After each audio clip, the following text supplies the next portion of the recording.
Hello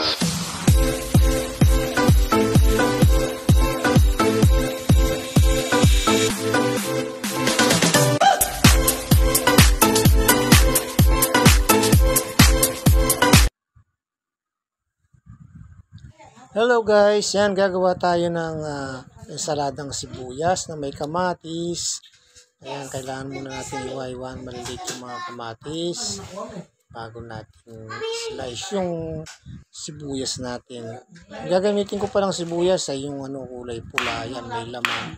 And then isasama na natin yung kanyang dahon. So di ba kakaiba siya? Onion salad or ensaladang sibuyas na may kamatis. Ang sarap yung gisa niyan, isaw-saw sa pritong isda o sa kamatis lang. So yan, ginawa ko lang, pinapak ko lang yan dahil malasa yan sigurado. Sasama natin yung dahon. Then lalagay lang natin dyan, itatoppings lang natin dyan. At ang pinakahuli lang dyan ay yung budburan natin ng konting asin. Saka syempre lalagyan natin siya ng magic sarap para medyo meron naman siyang linamnam.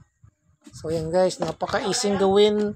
Kung meron kanyang ganyang na sibuyas na bili sa palengke, huwag niyong itapon yung kanilang dahon dahil fresh pang mga yan, pwedeng isama sa mga pagkain.